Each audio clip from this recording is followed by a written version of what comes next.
Hello guys, my name is Gurleen Kaur. Sat Shri Akal, welcome back to my channel. So economy ਦੀ ਜੋ series ਅਸੀਂ start ਕੀਤੀ ਹੈ ਇਹਦੇ ਵਿੱਚ ਅਸੀਂ ਜੋ ਸਾਡਾ ਲਾਸਟ ਲੈਕਚਰ ਸੀਗਾ ਉਸ ਦੇ ਵਿੱਚ ਅਸੀਂ ਡਿਸਕਸ ਕਰਿਆ ਸੀ ਅਬਾਊਟ ਬੈਂਕਿੰਗ ਤੇ ਇਹਦੇ ਵਿੱਚ ਅਸੀਂ ਕੁਝ ਕੁਐਸਚਨਸ ਵਗੈਰਾ ਦੇਖੇ ਸੀ। ਇਹ ਜਿਹੜੇ ਕੁਐਸਚਨਸ ਹੈ ਇਹ ਬੈਂਕਿੰਗ ਤੋਂ ਰਿਲੇਟਡ ਨਹੀਂ, ਮਤਲਬ ਬੈਂਕਿੰਗ ਤੋਂ ਵੀ ਰਿਲੇਟਡ ਹੈ, ਬਟ ਜੋ ਸਾਡੀ ਪ੍ਰੀਵੀਅਸ ਵੀਡੀਓ ਸੀਗੀ ਲਾਸਟ ਟੂ ਲਾਸਟ ਵੀਡੀਓ ਉਹਦੇ ਉਸ ਟੌਪਿਕ ਸੇ ਰਿਲੇਟਡ ਸੀਗੇ ਇਹ। ਸੋ ਇਹ ਮੈਂ ਅਗਲੇ ਵੀਡੀਓ ਦੀ ਸਟਾਰਟਿੰਗ 'ਚ ਹੀ ਲੈ ਲਿਆ ਸੀ।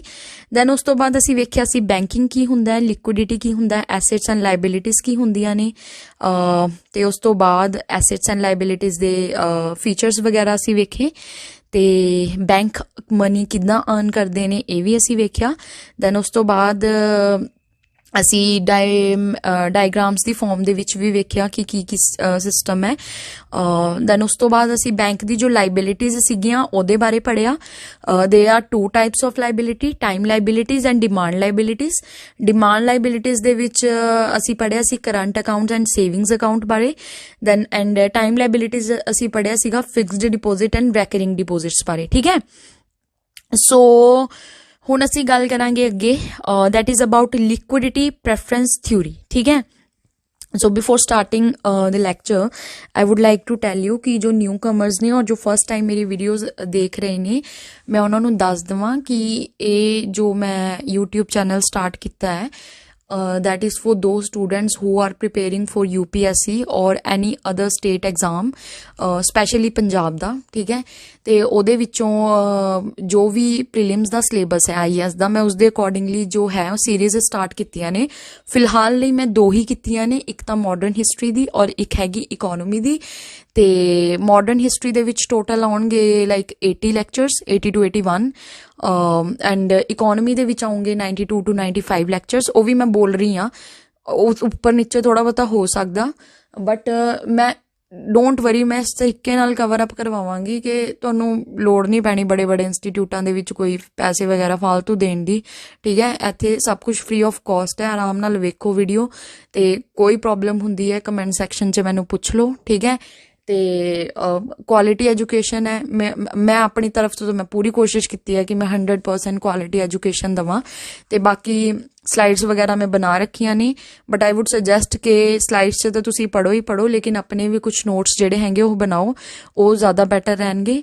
ਤੇ ਬਾਕੀ ਆਉਣ ਵਾਲੇ ਟਾਈਮ 'ਚ I will start another subject also, ਕਿ ਲਾਈਕ ਜਿਵੇਂ ਕਿ ਐਥਿਕਸ ਸਟਾਰਟ ਕਰਾਂਗੇ ਅਸੀਂ, ਇੱਕ ਜੋਗ੍ਰਾਫੀ ਔਰ ਪੋਲਿਟੀ, ਇਹ ਤਾਂ ਮੇਨ ਹੈ, ਤਾਂ ਮੈਂ ਕਰਵਾਵਾਂਗੀ। ਉਸ ਤੋਂ ਇਲਾਵਾ disaster management, ethics, art and culture, ਠੀਕ ਹੈ। ਉਹ ਅਗਰ ਮੈਨੂੰ ਅੱਛਾ ਰਿਸਪੌਂਸ ਮਿਲਿਆ then I will definitely go for that.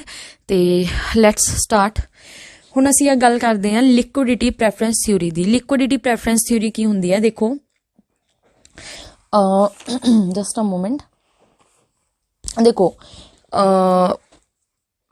ਮੈਂ ਤੁਹਾਨੂੰ ਨਾ ਸਟਾਰਟਿੰਗਸ ਦੇ ਲੈਕਚਰਸ ਦੇ ਵਿੱਚ ਇੱਕ ਪਰਸਨ ਬਾਰੇ ਦੱਸਿਆ ਸੀ, ਦੈਟ ਵਾਜ਼ ਜੌਨ ਮੇਨਾਰਡ ਕੀਨਸ, ਠੀਕ ਹੈ। ਉਹਨਾਂ ਨੇ ਆਪਣੀ ਇੱਕ ਜੋ ਥਿਊਰੀ ਸੀਗੀ, ਠੀਕ ਹੈ, ਉਹਦੇ ਵਿੱਚ ਉਹਨਾਂ ਨੇ ਇਹ ਗੱਲ ਬੋਲੀ ਸੀ ਕਿ ਜੋ ਲੋਕ ਹੈ ਉਹ ਆਪਣੇ ਕੋਲ ਨਾ ਕੁਛ ਅਮਾਊਂਟ ਆਫ ਮਨੀ ਜੋ ਹੈ ਉਹ ਰੱਖਣਾ ਪ੍ਰੈਫਰ ਕਰਦੇ ਨੇ in the form of cash due to various reason, ਠੀਕ ਹੈ। ਸੋ ਉਸ ਲਈ ਉਹਨਾਂ ਨੇ ਕੀ ਕਰਿਆ ਸੀ, ਉਹਨਾਂ ਦੀ ਇੱਕ ਬੁੱਕ ਸੀਗੀ, ਆ ਦੇਖੋ ਮੈਂ ਇੱਥੇ ਮੈਂਸ਼ਨ ਕੀਤੀ ਹੋਈ ਹੈ, the general theory of employment, interest and money, ਠੀਕ ਹੈ।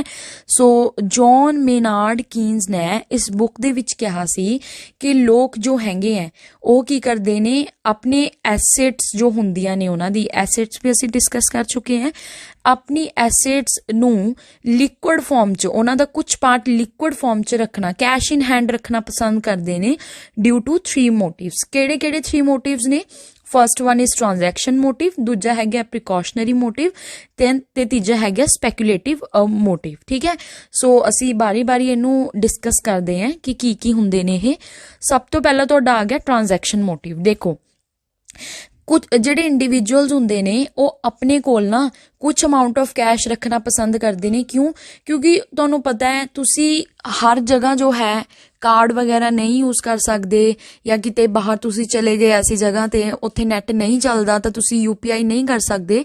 सो उस रीज़न करके you have to keep some amount of cash in your hand. ठीक है, इस नाल की होगा कि तुसी जो डेली टू डेली दी ट्रांजैक्शनस ने उन्होंने बड़े ही ईजीली जो है कर सकते हो। ठीक है, सो इस करके ट्रांजैक्शनल मोटिव करके डेली टू डेली ट्रांजैक्शनस करके डेली टू डेली सैटलमेंट ਲਈ ਪਰਸਨਸ ਜੋ ਨੇ ਉਹ ਆਪਣੇ ਕੋਲ ਕੀ ਰੱਖਦੇ ਨੇ, ਕੈਸ਼ ਇਨ ਹੈਂਡ ਰੱਖਦੇ ਨੇ। ਠੀਕ ਹੈ, stakeholders have a high demand for liquidity to cover their short term obligations such as buying grocery, paying rent or the mortgage। ਤੁਹਾਨੂੰ ਕੀ ਹੁੰਦਾ ਹੈ, ਡੇਲੀ ਆਪਣੀ ਜੋ ਛੋਟੇ ਮੋਟੇ ਕੰਮ ਹੁੰਦੇ ਨੇ, ਠੀਕ ਹੈ, ਗਰੋਸਰੀ ਬਾਈ ਕਰਨੀ ਹੈ, ਰੈਂਟ ਵਗੈਰਾ ਪੇ ਕਰਨਾ ਹੈ, ਮੌਰਟਗੇਜ ਵਗੈਰਾ ਦੇਣਾ ਹੈ। ਠੀਕ ਹੈ, ਸੋ ਇਹਨਾਂ ਸਾਰੀਆਂ ਚੀਜ਼ਾਂ ਲਈ ਤੁਹਾਨੂੰ ਕੀ ਕਰਨਾ ਪੈਂਦਾ ਹੈ, ਆਪਣੇ ਕੋਲ ਪੈਸਾ ਰੱਖਣਾ ਪੈਂਦਾ ਹੈ। ਠੀਕ ਹੈ, ਔਰ ਜੋ ਜੌਨ ਮੇਨਾਰਡ ਕੀਨਜ਼ ਸੀ ਉਹਨਾਂ ਨੇ ਇਹ ਗੱਲ ਵੀ ਬੋਲੀ ਸੀ ਕਿ ਜਿੱਦਾਂ ਜਿੱਦਾਂ ਲੋਕਾਂ ਦਾ ਲਿਵਿੰਗ ਸਟੈਂਡਰਡ ਹਾਈ ਹੋ ਰਿਹਾ ਉੱਦਾਂ ਹੀ ਕਾਸਟ ਆਫ ਲਿਵਿੰਗ ਵੀ ਜਿਹੜੀ ਹੈ ਉਹ ਵੱਧ ਰਹੀ ਹੈ। ਸੋ ਇਸ ਲਈ ਲੋਕ ਜਿਹੜੇ ਨੇ ਉਹ ਹਾਈਅਰ ਡਿਮਾਂਡ ਆਫ ਕੈਸ਼ ਕਰਦੇ ਨੇ ਤਾਂ ਕਿ ਉਹ ਆਪਣੀ ਡੇਲੀ ਟੂ ਡੇਲੀ ਨੀਡਸ ਜੋ ਹੈਗੀਆਂ ਉਹ ਕੀ ਕਰ ਸਕਣ, ਪੂਰੀ ਕਰ ਸਕਣ। ਠੀਕ ਹੈ, ਉਸ ਤੋਂ ਬਾਅਦ ਦੂਜਾ ਸਾਡਾ ਆ ਜਾਂਦਾ ਹੈ ਪ੍ਰੀਕਾਸ਼ਨਰੀ ਮੋਟਿਵ। ਪ੍ਰੀਕਾਸ਼ਨਰੀ ਮੋਟਿਵ ਕੀ ਹੁੰਦਾ ਹੈ? ਦੇਖੋ, ਪ੍ਰੀਕਾਸ਼ਨ ਦਾ ਮਤਲਬ ਕੀ ਹੁੰਦਾ ਹੈ, ਸਾਵਧਾਨੀ ਵਰਤ ਲੈਣੀ। ਠੀਕ ਹੈ, ਤੁਸੀਂ ਕੋਈ ਚੀਜ਼ ਹੋਣ ਤੋਂ ਪਹਿਲਾਂ ਹੀ ਅਗਰ ਤੁਸੀਂ ਸਾਵਧਾਨ ਹੋ ਜਾਂਦੇ ਹੋ, ਦੈਟ ਇਜ਼ ਕਿ ਤੁਸੀਂ ਪ੍ਰੀਕਾਸ਼ਨਸ ਲੈ ਲਏ। ਠੀਕ ਹੈ, ਇੰਡੀਵਿਜੂਅਲ ਜੋ ਨੇ ਉਹ ਪ੍ਰੈਫਰ ਕਰਦੇ ਨੇ ਆਪਣੇ ਕੋਲ ਕੁਝ ਅਮਾਊਂਟ ਆਫ ਮਨੀ ਰੱਖਣਾ ਕਿ ਕਦੇ ਕੋਈ ਉਹਨਾਂ ਨੂੰ ਅਨਐਕਸਪੈਕਟਿਡ ਕੋਈ ਪ੍ਰੋਬਲਮ ਨਾ ਆ ਜਾਵੇ। ਮੰਨ ਲਓ ਇੱਕਦਮ ਘਰੇ ਕੋਈ ਬਿਮਾਰ ਪੈ ਗਿਆ, ਠੀਕ ਹੈ, ਕੋਈ ਪ੍ਰੋਬਲਮ ਆ ਗਈ, ਕਿਸੇ ਦਾ ਐਕਸੀਡੈਂਟ ਵਗੈਰਾ ਹੋ ਗਿਆ। ਠੀਕ ਹੈ, ਸੋ ਇਹ ਜਿਹੀਆਂ ਚੀਜ਼ਾਂ ਲਈ ਕੀ ਆ, ਬੰਦੇ ਨੂੰ ਸਮ ਅਮਾਊਂਟ ਆਫ ਮਨੀ ਜੋ ਹੈ ਆਪਣੇ ਕੋਲ ਰੱਖਣੀ ਪੈਂਦੀ ਹੈ। ਠੀਕ ਹੈ, so that is precautionary for precautionary motive. ਠੀਕ ਹੈ, these events include all of sudden cost. ਇੱਕਦਮ ਕੋਈ ਸਡਨ ਕਾਸਟ ਤੁਹਾਨੂੰ ਬੇਅਰ ਕਰਨੀ ਪੈਗੀ, ਲਾਈਕ ਮੈਡੀਕਲ ਐਮਰਜੈਂਸੀ ਆ ਗਈ, ਕੋਈ ਕਾਰ ਦੀ ਰਿਪੇਅਰ ਵਗੈਰਾ ਕਰਾਉਣੀ ਪੈ ਗਈ, ਸੋ ਉਹਦੇ ਲਈ ਤੁਹਾਡੇ ਕੋਲ ਕੁਝ ਅਮਾਊਂਟ ਆਫ ਮਨੀ ਹੋਣੀ ਚਾਹੀਦੀ ਹੈ। ਜਿਵੇਂ ਕਿ ਲੋਕ ਜਿਹੜੇ ਨੇ ਉਹ ਉਸ ਲੋਕ ਜਿਹੜੇ ਨੇ ਕੀ ਕਰਦੇ ਨੇ ਕਿ ਉਹਨਾਂ ਨੂੰ ਲੱਗਦਾ ਹੈ ਕਿ ਹਾਂ ਵੀ ਇੱਕਦਮ ਤੋਂ ਕੋਈ ਸਡਨ ਕੋਈ ਅਨਪ੍ਰਿਡਿਕਟੇਬਲ ਸਿਚੁਏਸ਼ਨ ਆ ਜਾਵੇ ਜੋ ਪਹਿਲਾਂ ਪ੍ਰਿਡਿਕਟ ਨਹੀਂ ਕਰੀ ਸੀ।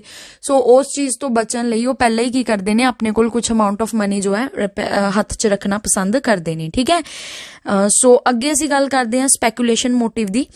When interest rates are low, demand for cash is high and they may prefer to hold assets until increase rate rise. The speculative motive refers to an investor's reluctance to tying up the investment capital for fear of missing out on a better opportunity in the future. ਹੁਣ ਦੇਖੋ ਮੈਂ ਦੋਨੋਂ points ਸਮਝਾਉਂਦੀ ਹਾਂ ਤੁਹਾਨੂੰ ਕੀ ਹੈ। Speculation ਦਾ ਮਤਲਬ ਕੀ ਹੁੰਦਾ? ਸਪੈਕੂਲੇਸ਼ਨ ਮਤਲਬ ਕੋਈ ਚੀਜ਼ ਤੁਸੀਂ ਸਪੈਕੂਲੇਟ ਕਰ ਲਈ, ਪਹਿਲਾਂ ਤੁਸੀਂ ਪ੍ਰਿਡਿਕਟ ਕਰ ਲਈ। ਠੀਕ ਹੈ, ਹੁਣ ਕਈ ਵਾਰ ਕੀ ਹੁੰਦਾ ਹੈ, ਜਦੋਂ ਇੰਟਰਸਟ ਰੇਟ ਲੋ ਚੱਲ ਰਹੇ ਹੁੰਦੇ ਨੇ, ਡਿਮਾਂਡ ਫॉर ਕੈਸ਼ ਕੀ ਹੁੰਦੀ ਹੈ, ਹਾਈ ਹੁੰਦੀ ਹੈ। ਦੇਖੋ ਅਗਰ ਇੰਟਰਸਟ ਰੇਟ ਲੋ ਚੱਲ ਰਹੇ ਨੇ, ਮੰਨ ਲਓ ਕਿ ਜੋ ਬੈਂਕ ਹੁੰਦਾ ਇਹਨੂੰ ਦੇਖੋ ਤੁਸੀਂ ਦੋ ਵੇ ਨਾਲ ਵੇਖਣਾ, ਇੱਕ ਬੈਂਕ ਪੱਖੋਂ ਵੀ ਦੇਖਣਾ, ਇੱਕ ਇੰਡੀਵਿਜੂਅਲ ਪੱਖੋਂ ਵੀ ਦੇਖਣਾ। ਹੁਣ ਦੇਖੋ ਅਗਰ ਬੈਂਕ ਦੇ ਵਿੱਚ ਇੰਟਰਸਟ ਰੇਟ ਹਾਈ ਹੈ, ਬੈਂਕ 'ਚ ਗੱਲ ਕਰ ਰਹੀ ਹਾਂ ਮੈਂ, ਬੈਂਕ 'ਚ ਅਗਰ ਇੰਟਰਸਟ ਰੇਟ ਹਾਈ ਹੈ ਤਾਂ ਮਤਲਬ ਕਿ ਬੈਂਕ ਜੋ ਹੈ ਉਹ ਪੈਸੇ ਹਾਈ ਇੰਟਰਸਟ ਰੇਟ 'ਤੇ ਦੇ ਰਿਹਾ, ਤਾਂ ਲੋਕ ਜਿਹੜੇ ਹੈਗੇ ਆ ਉਹ ਕੀ ਕਰਦੇ ਨੇ, ਪੈਸੇ ਜਿਹੜੇ ਹੈਗੇ ਆ ਉਹ ਡਿਪੋਜ਼ਿਟ ਨਹੀਂ ਕਰਵਾਉਂਦੇ। ਠੀਕ ਹੈ, ਹੁਣ ਦੋ ਚੀਜ਼ਾਂ ਲਓ, ਦੇਖੋ ਮੈਂ ਤੁਹਾਨੂੰ ਦੱਸਦੀ ਹਾਂ ਇੱਕ ਡਾਇਗਰਾਮ ਦੀ ਫਾਰਮ 'ਚ, ਜਸਟ ਅ ਮੋਮੈਂਟ।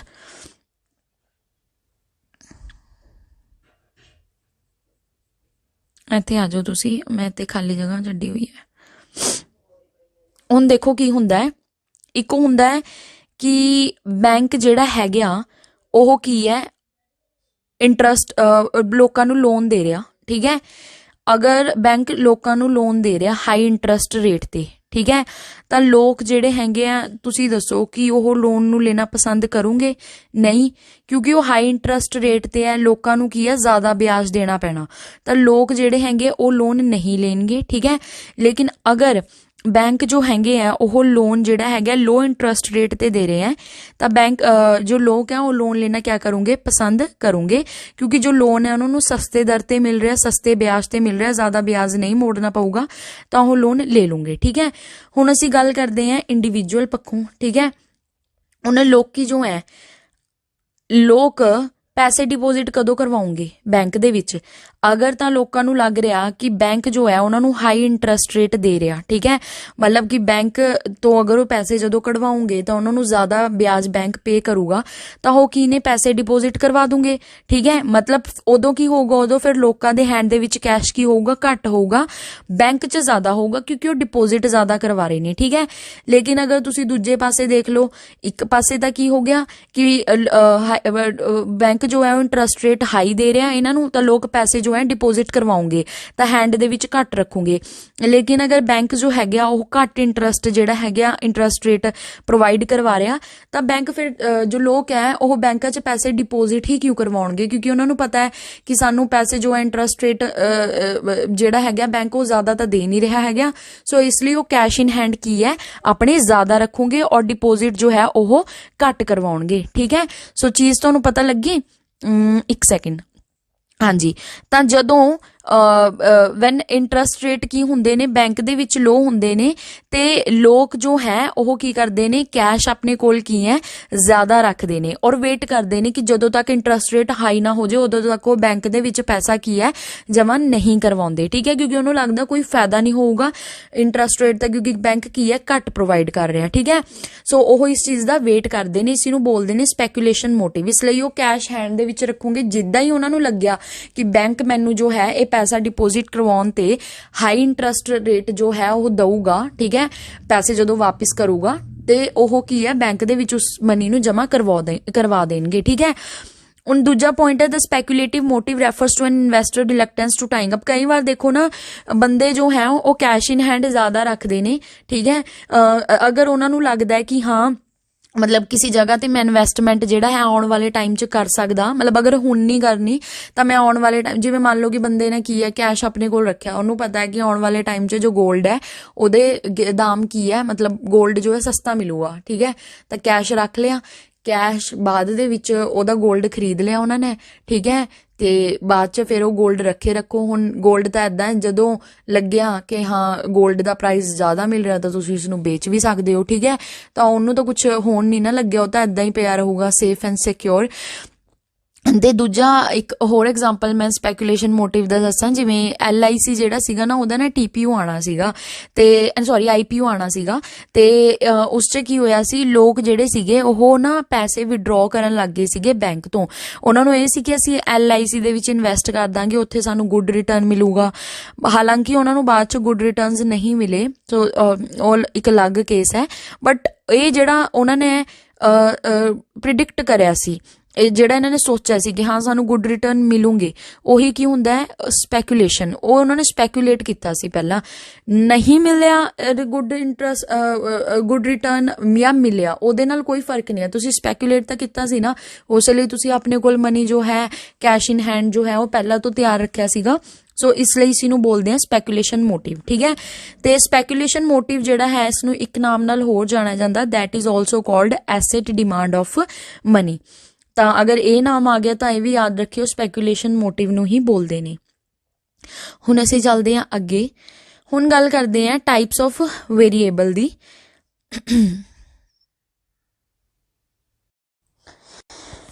ਹਾਂਜੀ, ਹੁਣ ਅਸੀਂ ਗੱਲ ਕਰਦੇ ਹਾਂ stock variable and flow variable ਦੀ। ਇਹ ਕੀ ਹੁੰਦਾ ਹੈ? ਦੇਖੋ, ਜੋ ਸਟਾਕ ਹੁੰਦਾ, ਸਟਾਕ ਤੁਸੀਂ ਕਿਸ ਨੂੰ ਬੋਲਦੇ ਹੋ? ਸਟਾਕ ਮਤਲਬ ਕਿ ਕੋਈ ਵੀ ਐਸੀ ਕੁਆਂਟਿਟੀ ਜਿਸ ਨੂੰ ਤੁਸੀਂ ਮੇਜਰ ਕਰ ਰਹੇ ਹੋ at particular point in time. ਕਿਸੇ ਪਰਟੀਕੂਲਰ ਪੁਆਇੰਟ ਆਫ ਟਾਈਮ ਤੇ ਤੁਸੀਂ ਦੇਖ ਰਹੇ ਹੋ ਚੀਜ਼ ਕਿੰਨਾ ਹੈ। ਜਿਵੇਂ ਗੋਦਾਮ 'ਚ ਅਗਰ ਮਾਲ ਪਿਆ, ਠੀਕ ਹੈ, ਮੰਨ ਲਓ ਮੈਂ ਕਿਸੇ ਦੀ ਸ਼ਾਪ ਹੈ ਕੰਪਿਊਟਰਸ ਦੀ, ਠੀਕ ਹੈ, ਤਾਂ ਉਹਦੇ ਮੈਂ ਪੁੱਛ ਲਾਂ ਕਿ ਸਟਾਕ ਅੰਦਰ ਪਿਆ, ਮਾਲ ਅੰਦਰ ਪਿਆ ਜਾਂ ਖਤਮ ਹੋ ਗਿਆ, ਤਾਂ ਮੈਂ ਕੀ ਪੁੱਛ ਰਹੀ ਹਾਂ, ਪਰਟੀਕੂਲਰ ਪੁਆਇੰਟ ਆਫ ਟਾਈਮ ਤੇ ਚੀਜ਼ ਕਿੰਨੀ ਹੈ, ਉਸਦੀ ਅਮਾਊਂਟ ਕਿੰਨੀ ਹੈ, ਦੈਟ ਇਜ਼ ਸਟਾਕ ਵੇਰੀਏਬਲ, ਠੀਕ ਹੈ। ਔਰ ਜੋ ਫਲੋ ਵੇਰੀਏਬਲ ਹੈ, ਫਲੋ ਵੇਰੀਏਬਲ ਬੋਲਦੇ ਆ, it is refer to as the quantity that can be measured, just a moment, quantity that can be measured over a period of time. किसी period of time ਲਈ अगर ਤੁਸੀਂ ਕਿਸੇ ਚੀਜ਼ ਦੀ quantity ਨੂੰ ਮੇਜਰ ਕਰਦੇ ਹੋ ਉਸਨੂੰ ਕੀ ਬੋਲਦੇ ਨੇ ਫਲੋ ਵੇਰੀਏਬਲ ਬੋਲਦੇ ਨੇ ਠੀਕ ਹੈ ਹੁਣ ਦੇਖੋ ਜਿਹੜਾ ਵੇਰੀਏਬਲ ਦਾ ਮਤਲਬ ਕੀ ਹੁੰਦਾ ਹੈ ਵੇਰੀਏਬਲ ਦਾ ਮਤਲਬ ਹੁੰਦਾ ਹੈ means not staying the same ਕੋਈ ਚੀਜ਼ ਸੇਮ ਨਹੀਂ ਰਹਿ ਰਹੀ ਉਹ ਆਫਨ ਕੀ ਕਰਦੀ ਰਹਿੰਦੀ ਹੈ ਚੇਂਜ ਕਰਦੀ ਰਹਿੰਦੀ ਹੈ ਠੀਕ ਹੈ ਮਤਲਬ ਉਹ ਜਿਵੇਂ ਕਿ ਸਟਾਕ ਵੇਰੀਏਬਲ ਦੀ ਗੱਲ ਕਰੀਏ ਤਾਂ ਸਟਾਕ ਵੇਰੀਏਬਲ ਜਿਹੜਾ ਹੈਗਾ ਉਹ ਕੀ ਹੈ ਉਸਦੇ ਵਿੱਚ ਅਸੀਂ ਦੇਖਦੇ ਹਾਂ ਕਿ ਪਰਟੀਕੂਲਰ ਟਾਈਮ ਤੇ ਜੋ ਹੈਗਾ ਉਹ ਸਾਡਾ ਸਟਾਕ ਜਿਹੜਾ ਹੈਗਾ ਉਹ ਕੀ ਹੈ ਵੀ ਕਿੰਨਾ ਪਿਆ ਠੀਕ ਹੈ ਵੀ ਉਹ ਚੇਂਜ ਹੋ ਰਿਹਾ ਜਾਂ ਓਨਾ ਹੀ ਪਿਆ ਤੇ ਜਿਵੇਂ ਕਿ ਮੈਂ ਤੁਹਾਨੂੰ ਇੱਕ ਐਗਜ਼ਾਮਪਲ ਦਿੰਦੀ ਹਾਂ ਜਿਵੇਂ ਮੈਂ ਅਗਰ ਪੁੱਛ ਰਹੀ ਹਾਂ ਕਿਸੇ ਬੰਦੇ ਤੋਂ ਕਿ ਤੁਹਾਡੀ ਵੈਲਥ ਕਿੰਨੀ ਹੈ ਹੁਣ ਵੈਲਥ ਦਾ ਮਤਲਬ ਇਹ ਹੈ ਕਿ ਉਹ ਪਿਛਲੇ ਸਾਰੇ ਟਾਈਮ ਤੋਂ ਲੈ ਕੇ ਹੁਣ ਤੱਕ ਦੀ ਮਤਲਬ ਉਹ ਪੂਰੇ ਪੀਰੀਅਡ ਦੇ ਨੂੰ ਮਿਲਾ ਕੇ ਹੁਣ ਮਤਲਬ ਫਾਈਨਲ ਐਟ ਮਤਲਬ ਕਿ ਉਸੇ ਟਾਈਮ ਦੱਸਿਓ ਹੁਣ ਅਗਰ ਜਿਵੇਂ ਮੈਂ ਸਭ ਤੋਂ ਇੱਕ ਵਧੀਆ ਐਗਜ਼ਾਮਪਲ ਦਿੰਦੀ ਅਗਰ ਮੈਂ ਪੁੱਛਾਂ ਤੁਹਾਡੇ ਕੋਲ ਕਿੰਨੀ ਕਾਰ ਹੈ ਤੁਸੀਂ ਕੀ ਬੋਲੋਗੇ ਮੇਰੇ ਕੋਲ 2 ਕਾਰ ਹੈ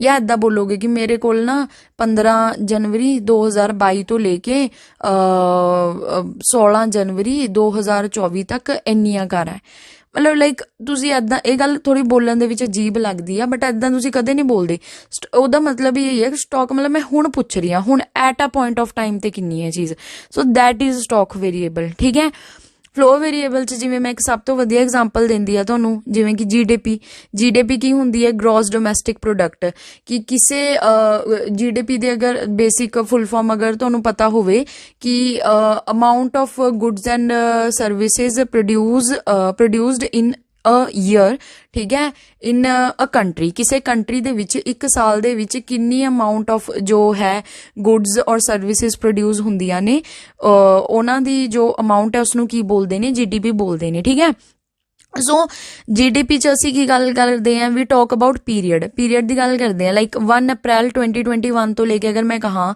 ਕਿ 31 ਮਾਰਚ 2022 ਤੱਕ ਦੀ ਜੀਡੀਪੀ ਜਿਹੜੀ ਹੈਗੀ ਹੈ ਉਹ ਕਿੰਨੀ ਹੈ ਉਹੀ ਤੁਸੀਂ ਦੱਸੋਗੇ ਨਾ ਵੀ ਜੀਡੀਪੀ ਕਿੰਨੀ ਹੈ ਇਹਦੇ 'ਚ ਪੀਰੀਅਡ ਕੀ ਹੈ ਸਪੈਸੀਫਾਈ ਹੈ ਸੋ ਇਹ ਕੀ ਹੋ ਗਿਆ ਤੁਹਾਡਾ ਫਲੋ ਵੇਰੀਏਬਲ ਹੋ ਗਿਆ ਜੀਡੀਪੀ ਕੀ ਹੋ ਗਿਆ ਤੁਹਾਡਾ ਫਲੋ ਵੇਰੀਏਬਲ ਹੋ ਗਿਆ ਠੀਕ ਹੈ ਹੁਣ ਇੱਥੇ ਇੱਕ ਚੀਜ਼ ਹੋਰ ਲਿਖੀ ਹੋਈ ਹੈ ਮੈਂ ਐਗਜ਼ਾਮਪਲਸ ਦੇ ਰੱਖੇ ਨੇ the stock of a capital in a industry on a specific day ਕਿ ਅਗਰ ਮੰਨ ਲਓ ਕਿਸੇ ਇੰਡਸਟਰੀ 'ਚ ਮੈਂ ਪੁੱਛ ਲਾਂ ਕਿ ਕਿੰਨਾ ਸਟਾਕ ਪਿਆ ਕਿਸੇ ਸਪੈਸੀਫਿਕ ਡੇ ਲਾਈਕ 1 ਜਨਵਰੀ 2023 ਨੂੰ ਕਿੰਨਾ ਮਾਲ ਪਿਆ ਤਾਂ ਉਹ ਕੀ ਹੋ ਜਾਊਗਾ ਉਸ ਕੰਪਨੀ ਦਾ ਜਾਂ ਉਸ ਇੰਡਸਟਰੀ ਦਾ ਸਟਾਕ ਵੇਰੀਏਬਲ ਹੋ ਜਾਊਗਾ ਠੀਕ ਹੈ ਔਰ ਬਾਕੀ ਫਲੋ ਵੇਰੀਏਬਲ 'ਚ ਤਾਂ ਮੈਂ ਤੁਹਾਨੂੰ ਦੱਸ ਹੀ ਦਿੱਤਾ ਬਾਕੀ ਮੈਂ ਕੁਝ ਐਗਜ਼ਾਮਪਲ ਦੇ ਰੱਖੇ ਨੇ ਸਟਾਕ ਵੇਰੀਏਬਲ 'ਚ ਮਨੀ ਸਪਲਾਈ ਆ ਗਿਆ ਠੀਕ ਹੈ unemployment level foreign exchange reserve ਤੁਹਾਨੂੰ ਪਤਾ ਹੈ ਕਿ ਆਰਬੀਆਈ ਜੋ ਹੈ ਉਹ ਆਪਣੇ ਕੋਲ ਕੁਝ ਫੋਰਨ ਐਕਸਚੇਂਜ ਰਿਜ਼ਰਵ ਰੱਖਦੀ ਹੈ ਠੀਕ ਹੈ ਡਾਲਰਸ ਦੀ ਫਾਰਮ 'ਚ 골ਡ ਦੀ ਫਾਰਮ 'ਚ ਤਾਂ ਅਗਰ ਮੈਂ ਪੁੱਛਾਂ ਕਿ ਆਰਬੀਆਈ ਕੋਲ ਫਿਲਹਾਲ ਕਿੰਨੇ ਫੋਰਨ ਐਕਸਚੇਂਜ ਰਿਜ਼ਰਵ ਹੈ ਸੋ ਮੈਂ ਪੁੱਛ ਰਹੀ ਹਾਂ at a particular point of time ਤੇ so that is a stock variable ਤੇ ਬਾਕੀ ਨੈਸ਼ਨਲ ਇਨਕਮ ਇੰਪੋਰਟ ਐਕਸਪੋਰਟ ਇਹ ਤੁਹਾਨੂੰ ਪਤਾ ਹੈ ਚੇਂਜ ਹੁੰਦਾ ਰਹਿੰਦਾ ਹੈ ਸੋ ਮੈਂ ਕਿਸੇ ਪਰਟੀਕੂਲਰ ਲਾਈਕ ਕਿ ਪਰ ਆਵਰ ਕਿੰਨਾ ਹੈ ਪਰ ਯੂਨਿਟ ਆਫ ਟਾਈਮ 'ਚ ਕੋਈ ਚੀਜ਼ ਕਿੰਨੀ ਆ ਪਰ ਮੰਥ 'ਚ ਕਿੰਨੀ ਆ ਪਰ ਈਅਰ 'ਚ ਕਿੰਨੀ ਹੈ that is a flow variable ਠੀਕ ਹੈ ਓਕੇ ਤਾਂ ਇਹ ਚੀਜ਼ ਹੋ ਗਈ ਕਿਉਂਕਿ ਜਿਹੜੀ ਇਹ ਤੁਹਾਡੀ ਜੀਡੀਪੀ ਵਗੈਰਾ ਹੈ ਇਹਨੂੰ ਅਸੀਂ 1 ਫਾਈਨੈਂਸ਼ੀਅਲ ਈਅਰ 'ਚ ਗਿਣਦੇ ਆ ਨਾ ਸੋ ਇਸੇ ਕਰਕੇ ਇਹ ਕਿਹਦੇ ਵਿੱਚ ਆ ਜਾਂਦੀ ਹੈ ਤੁਹਾਡੀ ਫਲੋ ਵੇਰੀਏਬਲ ਦੇ ਵਿੱਚ ਆ ਜਾਂਦੀ ਹੈ ਸੋ ਆਈ ਹੋਪ ਤੁਹਾਨੂੰ ਇਹ ਚੀਜ਼ ਸਮਝ 'ਚ ਆ ਗਈ ਹੋਊਗੀ ਠੀਕ ਹੈ ਤੇ ਇਹਦੇ ਵਿੱਚ ਤਾਂ ਦੇਖੋ ਸਲਾਈਡਸ 'ਚ ਜੋ ਮੈਂ ਲਿਖਿਆ ਸੀ ਉਹ ਇੰਨਾ ਹੀ ਸੀ ਮੇਨਲੀ ਜੋ ਮੈਂ ਸਮਝਾਉਣਾ ਸੀ ਉਹ ਤੁਹਾਡੇ ਪਾਰਟ ਫਸਟ ਦੇ ਵਿੱਚ ਅਸੀਂ ਸਾਰਾ ਓਵਰਆਲ ਕਵਰ ਅਪ ਕਰ ਲਿਆ ਇੱਥੇ ਕੁਝ ਜ਼ਿਆਦਾ ਬਚਿਆ ਨਹੀਂ ਸੀਗਾ ਸਲਾਈਡਸ ਦੇ ਵਿੱਚ ਲੇਕਿਨ ਹੁਣ ਹੋਰ ਵੀ ਬਹੁਤ ਸਾਰੀਆਂ ਕੁਝ ਛੋਟੀ ਮੋਟੀ ਚੀਜ਼ਾਂ ਨੇ ਜੋ ਮੈਂ ਤੁਹਾਨੂੰ ਦੱਸਣੀਆਂ ਨੇ ਠੀਕ ਹੈ ਸੋ ਮੈਂ ਇੱਥੇ ਜੋ ਹੈ ਉਹ ਸਾਰੀਆਂ ਚੀਜ਼ਾਂ ਨੋਟ ਡਾਊਨ ਕਰ ਰਹੀ ਹਾਂ ਸੋ ਤੁਸੀਂ ਜੋ ਹੈ ਉਸਨੂੰ ਬਾਰੀ ਸਮਝੋ ਤੇ ਆਪਣੇ ਨੋਟਸ ਵਗੈਰਾ ਤਿਆਰ ਕਰੋ ਠੀਕ ਹੈ ਸਭ ਤੋਂ ਪਹਿਲਾਂ ਇੱਕ ਡਿਫਰੈਂਸ ਯਾਦ ਰੱਖਣਾ ਹੈ ਡਿਫਰੈਂਸ ਕੀ ਹੁੰਦਾ ਹੈ ਬਿਟਵੀਨ ਮਨੀ ਲੈਂਡਰ ਇੱਕ ਸੈਕਿੰਡ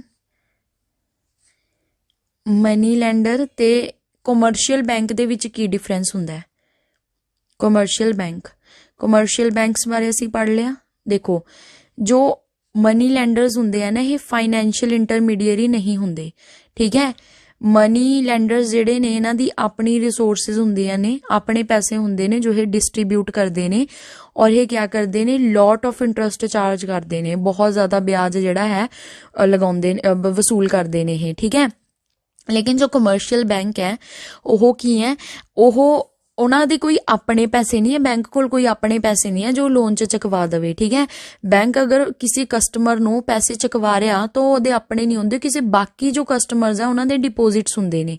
ਠੀਕ ਹੈ, ਡਿਪੋਜ਼ਿਟਰਸ ਦੇ ਡਿਪੋਜ਼ਿਟ ਹੁੰਦੇ ਨੇ। ਤਾਂ ਕਮਰਸ਼ੀਅਲ ਬੈਂਕ ਜੋ ਹੈ ਉਹ ਫਾਈਨੈਂਸ਼ੀਅਲ ਇੰਟਰਮੀਡੀਏਰੀ ਦਾ ਕੰਮ ਕਰ ਰਿਹਾ ਕਿ ਕਸਟਮਰ 1 ਤੋਂ ਪੈਸੇ ਲੈ ਕੇ ਜੋ ਬੈਂਕ ਹੈਗੇ ਆ ਉਹ ਕਸਟਮਰ 2 ਨੂੰ ਦੇ ਰਿਹਾ। ਸੋ ਬੈਂਕ ਇੱਕ ਇੰਟਰਮੀਡੀਏਰੀ ਦਾ ਕੰਮ ਕਰ ਰਿਹਾ, ਮਨੀ ਲੈਂਡਰ ਨਹੀਂ ਕਰਦਾ। ਔਰ ਜੋ ਬੈਂਕ ਹੈ ਉਹ ਯੂਜੂਅਲੀ ਕਸਟਮਰਸ ਨੂੰ ਕੀ ਹੈ ਲੋ ਇੰਟਰਸਟ ਰੇਟ ਤੇ ਜੋ ਹੈ ਉਹ ਲੋਨ ਦਿੰਦੇ ਨੇ। ਠੀਕ ਹੈ, ਅਗਰ ਕੰਪੇਅਰ ਕਰੀਏ ਮਨੀ ਲੈਂਡਰ ਨਾਲ, ਮਨੀ ਲੈਂਡਰ ਬਹੁਤ ਹਾਈ ਇੰਟਰਸਟ ਰੇਟ ਕੀ ਕਰਦੇ ਨੇ, ਚਾਰਜ ਕਰਦੇ ਨੇ। ਠੀਕ ਹੈ, ਸੋ ਇਹ ਤਾਂ ਹੋ ਗਿਆ ਇੱਕ ਬੇਸਿਕ ਡਿਫਰੈਂਸ। ਉਸ ਤੋਂ ਬਾਅਦ ਹੁਣ ਨੈਕਸਟ ਜਿਹੜਾ ਤੁਸੀਂ ਯਾਦ ਰੱਖਣਾ, ਅਸੀਂ ਜਦੋਂ ਲਾਸਟ ਲੈਕਚਰ ਦੇ ਵਿੱਚ ਲਾਇਬਿਲਿਟੀਜ਼ ਪੜ੍ਹੀਆਂ ਸੀ ਨਾ, ਤਾਂ ਅਸੀਂ ਲਾਇਬਿਲਿਟੀਜ਼ ਆਫ ਕਮਰਸ਼ੀਅਲ ਬੈਂਕ ਨੂੰ ਡਿਸਕਸ ਨਹੀਂ ਕਰਿਆ ਸੀ। ਮਤਲਬ ਡੈਫੀਨੇਸ਼ਨ ਤਾਂ ਡਿਸਕਸ ਕਰ ਲਈ ਸੀ, ਬਟ ਕੀ ਚੀਜ਼ਾਂ ਜੋ ਨੇ ਉਹ ਲਾਇਬਿਲਿਟੀਜ਼ ਹੋ ਸਕਦੀਆਂ ਨੇ ਕਮਰਸ਼ੀਅਲ ਬੈਂਕ ਦੀਆਂ। ਠੀਕ ਹੈ, ਉਹ ਅਸੀਂ ਦੇਖਦੇ ਹਾਂ। ਤੇ ਕੀ ਐਸੈਟਸ ਹੋ ਸਕਦੀਆਂ ਨੇ ਕਮਰਸ਼ੀਅਲ ਬੈਂਕ ਦੀਆਂ। ਠੀਕ ਹੈ, ਉਹ ਵੀ ਅਸੀਂ ਵੇਖਣੀਆਂ ਨੇ। ਦੇਖੋ ਲਾਇਬਿਲਿਟੀ ਦਾ ਮਤਲਬ ਕੀ ਹੁੰਦਾ ਹੈ, ਲਾਇਬਿਲਿਟੀ ਦਾ ਮਤਲਬ ਹੁੰਦਾ ਹੈ ਸੋਰਸਿਸ ਆਫ ਫੰਡ। ਠੀਕ ਹੈ, ਜਿਹੜੇ ਕਮਰਸ਼ੀਅਲ ਬੈਂਕ ਦੇ ਕੋਲ ਮਤਲਬ ਜਿਹੜਾ ਫੰਡ ਆ ਰਿਹਾ ਉਹਦੇ ਸੋਰਸਿਸ ਕੀ ਹੈ, ਕਿੱਥੇ ਤੋਂ ਫੰਡ ਆ ਰਿਹਾ ਬੈਂਕਸ ਦੇ ਕੋਲ। ਠੀਕ ਹੈ, ਹੁਣ ਅਗਰ ਕਿਸੇ ਵੀ ਸੋਰਸ ਤੋਂ ਕਮਰਸ਼ੀਅਲ ਬੈਂਕ ਨੂੰ ਪੈਸਾ ਆ ਰਿਹਾ, ਦੈਟ ਮੀਨਸ ਕਮਰਸ਼ੀਅਲ ਬੈਂਕ ਨੂੰ ਉਹਨੂੰ ਇੰਟਰਸਟ ਦੇਣਾ ਪਊਗਾ। ਠੀਕ ਹੈ, ਦੈਟ ਮੀਨਸ ਕਿ ਹੇਅਰ ਇਹ ਇੱਕ ਪੇਮੈਂਟ ਲਾਇਬਿਲਿਟੀ ਬਣ ਜੂਗੀ, ਉਹਨੂੰ ਪੇ ਕਰਨਾ ਪੈਣਾ। ਜਿਵੇਂ ਕਿ ਕਮਰਸ਼ੀਅਲ ਬੈਂਕ ਡਿਪੋਜ਼ਿਟਰਸ ਤੋਂ ਪੈਸੇ ਡਿਪੋਜ਼ਿਟਸ ਕਰਵਾਉਂਦੇ ਆ। ਠੀਕ ਹੈ, ਤਾਂ ਉਹ ਪੈਸੇ ਜੋ ਡਿਪੋਜ਼ਿਟ ਕਰਵਾਉਂਦੇ ਆ ਉਹ ਵਾਪਸ ਡਿਪੋਜ਼ਿਟਰ ਨੂੰ ਦੇਣੇ ਵੀ ਤਾਂ ਹੈ। ਉਹਦੀ ਕੀ ਬਣਦੀ ਹੈ, ਬੈਂਕ ਦੀ ਇੱਕ ਲਾਇਬਿਲਿਟੀ ਬਣ ਜਾਂਦੀ ਹੈ, ਕਿਉਂਕਿ ਬੈਂਕ ਨੂੰ ਉਹ ਰੀਪੇ ਕਰਨੇ ਪੈਣੇ। ਠੀਕ ਹੈ, ਤੇ ਇਹ ਚੀਜ਼ ਯਾਦ ਰੱਖਿਓ। ਉਸ ਤੋਂ ਬਾਅਦ ਜਿਹੜੀ ਇੱਕ ਤਾਂ ਫਿਰ ਪਤਾ ਲੱਗ ਗਿਆ ਡਿਪੋਜ਼ਿਟ ਕੀ ਹੋ ਗਏ, ਲਾਇਬਿਲਿਟੀਜ਼ ਹੋ ਗਈ ਕਮਰਸ਼ੀਅਲ ਬੈਂਕ ਦੀ ਡਿਪੋਜ਼ਿਟਸ। ਠੀਕ ਹੈ, ਉਸ ਤੋਂ ਬਾਅਦ ਹੋਰ ਕੀ ਹੋਗੀ ਲਾਇਬਿਲਿਟੀ ਕਮਰਸ਼ੀਅਲ ਬੈਂਕ ਦੀ। ਦੇਖੋ ਔਰ ਜਿੰਨੀ ਵੀ ਲਾਇਬਿਲਿਟੀਜ਼ ਹੁੰਦੀਆਂ ਨਾ ਬੈਂਕ ਦੀ, ਉਸ ਤੇ ਬੈਂਕ ਜੋ ਹੈ ਉਹ ਕੀ ਹੈ ਇੰਟਰਸਟ ਵਗੈਰਾ ਪੇ ਕਰਦਾ ਹੈ। ਠੀਕ ਹੈ, ਇੱਕ ਹੁੰਦਾ paid up capital and reserve, paid up capital and reserve. ਇਹ ਵੀ ਜੋ ਹੈ ਇਹ ਵੀ ਕਮਰਸ਼ੀਅਲ ਬੈਂਕ ਦੀ ਕੀ ਹੁੰਦੀ ਹੈ, ਲਾਇਬਿਲਿਟੀ ਹੁੰਦੀ ਹੈ। ਦੇਖੋ paid up capital and reserve ਦਾ ਮਤਲਬ ਕੀ ਹੈ ਕਿ ਦੇਖੋ ਜਦ ਵੀ ਕੋਈ ਬੈਂਕ ਖੁੱਲਦਾ ਹੈ, ਠੀਕ ਹੈ, ਤਾਂ ਸ਼ੇਅਰ ਹੋਲਡਰ ਜਿਹੜੇ ਹੈਗੇ ਆ ਉਹ ਬੈਂਕ ਦਾ ਕੀ ਹੈ ਸ਼ੇਅਰ ਪਰਚੇਜ਼ ਕਰਦੇ ਨੇ। ਠੀਕ ਹੈ, ਤੋ ਸ਼ੇਅਰ ਦੇ ਥਰੂ ਜੋ ਪੈਸਾ ਬੈਂਕ ਨੂੰ ਆਉਂਦਾ ਹੈ, ਠੀਕ ਹੈ, ਉਸੀ ਨੂੰ ਕੀ ਬੋਲਦੇ ਨੇ, ਪੇਡ ਅਪ ਕੈਪੀਟਲ। ਔਰ ਜਿਹੜਾ ਇੱਕ ਚੀਜ਼ ਹੋਰ ਮੈਂ ਦੱਸ ਦਿੰਦੀ ਹਾਂ, ਜਸਟ ਅ ਮੂਮੈਂਟ। ਹਾਂਜੀ, ਤੇ ਮੈਂ ਕੀ ਬੋਲ ਰਹੀ ਸੀ, paid up capital and reserve ਕੀ ਹੁੰਦੇ ਆ ਕਿ ਜਦੋਂ ਵੀ ਕੋਈ ਬੈਂਕ ਖੁੱਲੂਗਾ ਤਾਂ ਸ਼ੇਅਰ ਹੋਲਡਰ ਜੋ ਜਿਨ੍ਹਾਂ ਨੇ ਉਸਦੇ ਸ਼ੇਅਰ ਪਰਚੇਜ਼ ਕਰੇ ਹੋਣਗੇ, ਤਾਂ ਸ਼ੇਅਰ ਦੇ ਥਰੂ ਜੋ ਵੀ ਪੈਸਾ ਬੈਂਕ ਨੂੰ ਆਊਗਾ, ਤਾਂ ਬੈਂਕ ਜਿਹੜਾ ਹੈਗਾ ਜੋ ਵੀ ਪੈਸਾ ਬੈਂਕ ਦੇ ਕੋਲ ਆਊਗਾ ਉਸੀ ਨੂੰ ਬੋਲਦੇ ਆ paid up capital and reserve. ਹੁਣ ਬੈਂਕ ਜਿਹੜਾ ਹੈਗਾ ਉਹਨੂੰ ਇਸ ਦੇ ਬਦਲੇ ਸ਼ੇਅਰ ਹੋਲਡਰ ਜਿਹੜਾ ਹੈਗਾ ਉਸਨੂੰ ਕੁਝ ਸ਼ੇਅਰ ਹੋਲਡਰ ਨੂੰ ਕੋਈ ਨਾ ਕੋਈ ਡਿਵੀਡੈਂਡ ਪੇ ਕਰਨਾ ਪਊਗਾ। ਠੀਕ ਹੈ, ਤਾਂ ਬੈਂਕ ਜਿਹੜਾ ਹੈਗਾ ਉਹ ਸ਼ੇਅਰ ਹੋਲਡਰ ਨੂੰ ਕੁਝ ਨਾ ਕੁਝ ਡਿਵੀਡੈਂਡ ਪੇ ਕਰਦਾ ਹੈ। ਮੀਨਸ ਜਿੱਥੇ ਲਾਇਬਿਲਿਟੀ ਹੋਊਗੀ ਉੱਥੇ ਬੈਂਕ ਜਿਹੜਾ ਹੈਗਾ ਉਹਨੂੰ ਕੀ ਆ ਪੇ ਕਰਨਾ ਪਊਗਾ। ਠੀਕ ਹੈ, ਸੋ ਇਹ ਵੀ ਇੱਕ ਲਾਇਬਿਲਿਟੀ ਹੈ ਕਮਰਸ਼ੀਅਲ ਬੈਂਕ ਦੀ। ਡਿਪੋਜ਼ਿਟ ਬਾਕੀ ਮੈਂ ਦੱਸਦੀ। ਠੀਕ ਹੈ, ਟਾਈਮ ਡਿਪੋਜ਼ਿਟ ਔਰ ਡਿਮਾਂਡ ਡਿਪੋਜ਼ਿਟ ਅਸੀਂ ਪੜ੍ਹਿਆ ਸੀ। ਡਿਪੋਜ਼ਿਟਸ ਜਿਹੜੇ ਨੇ ਓਵਰਆਲ, ਚਾਹੇ ਉਹ ਟਾਈਮ ਡਿਪੋਜ਼ਿਟ ਹੋਵੇ ਚਾਹੇ ਡਿਮਾਂਡ ਡਿਪੋਜ਼ਿਟ, ਉਹ ਬੈਂਕਸ ਦੀ ਕੀ ਹੁੰਦੀ ਨੇ, ਲਾਇਬਿਲਿਟੀਜ਼ ਹੁੰਦੀਆਂ ਨੇ। ਇੱਕ ਹੋ ਗਿਆ ਬੋਰੋਇੰਗ, ਬੋਰੋਇੰਗ ਦਾ ਮਤਲਬ ਨਾਮ ਤੋਂ ਹੀ ਪਤਾ ਲੱਗ ਰਿਹਾ ਕਿ ਤੁਸੀਂ ਕੋਈ ਚੀਜ਼ ਕਿਸੇ ਤੋਂ ਬੋਰੋ ਕਰ ਰਹੇ ਹੋ, ਉਧਾਰ ਲੈ ਰਹੇ ਹੋ। ਹੁਣ ਕਮਰਸ਼ੀਅਲ ਬੈਂਕ ਨਾ ਬੋਰੋ ਕਰਦਾ ਹੈ, ਕਿਸ ਤੋਂ ਬੋਰੋ ਕਰਦਾ ਹੈ, RBI ਤੋਂ ਕਰ ਸਕਦਾ ਹੈ, ਨਬਾਰਡ ਤੋਂ ਕਰ ਸਕਦਾ ਹੈ, NABARD ਨਬਾਰਡ, LIC ਤੋਂ ਕਰ ਸਕਦਾ ਹੈ। ਠੀਕ ਹੈ, ਸੋ ਬੇਸਿਕਲੀ ਬੈਂਕ ਕਈ ਵਾਰ ਨਾ ਆਪਣੇ ਰਿਜ਼ਰਵ ਜਿਹੜੇ ਆ ਉਹਨੂੰ ਵਧਾਉਣ ਲਈ ਕੀ ਕਰਦਾ, ਕਿਤੇ ਤੋਂ ਵੀ ਬੋਰੋ ਕਰ ਲੈਂਦਾ ਹੈ, ਦੈਟ ਇਜ਼ ਆਲਸੋ ਲਾਇਬਿਲਿਟੀ, ਕਿਉਂਕਿ ਉਹ ਵਾਪਿਸ ਤਾਂ ਕਰਨਾ ਪਊਗਾ। ਠੀਕ ਹੈ, ਉਸ ਤੋਂ ਇਲਾਵਾ ਹੋਰ ਵੀ ਕੁਝ ਲਾਇਬਿਲਿਟੀਜ਼ ਹੁੰਦੀਆਂ ਨੇ, ਜਿਵੇਂ ਕਿ ਪਾਰਟਿਸਿਪੇਟਰੀ ਸਰਟੀਫਿਕੇਟ। ਐਗਜ਼ਾਮਪਲ ਮਤਲਬ ਕਿ ਬੈਂਕ ਜਿਵੇਂ ਕਈ ਵਾਰ ਫੰਡ ਰੇਜ਼ ਕਰਦਾ ਹੈ ਫਰੋਮ ਦੂਸਰਾ ਬੈਂਕ, ਕੋਈ ਦੂਜਾ ਬੈਂਕ ਹੋ ਗਿਆ ਨਾ, bank raise fund from bank, ਕਿਸੇ ਦੂਸਰੇ ਬੈਂਕ ਤੋਂ ਅਗਰ ਫੰਡ ਵਗੈਰਾ ਲੈ ਲਵੇ, ਠੀਕ ਹੈ, ਤਾਂ ਉਹਦੇ ਵਿੱਚ ਉਹ ਵੀ ਜੋ ਹੈਗੇ ਆ ਫਿਰ ਉਸਨੂੰ ਪੇ ਤਾਂ ਕਰਨਾ ਪਊਗਾ। सो वो भी की है बैंक की लाइबिलिटी है। ठीक है, ये तुहानूं पता लग गया। हुण गल करते हैं बैंक की एसेट्स की हुंदियां ने। ठीक है, एसेट्स देखो, एसेट की हुंदा है बैंक की ਤੁਹਾਨੂੰ पता है कि assets of bank shows where commercial bank used its resources. Assets की दिखाऊगा, ये मैं इत्थे लिख दिंदी हाँ, तुम सारा यह रब हो जाता।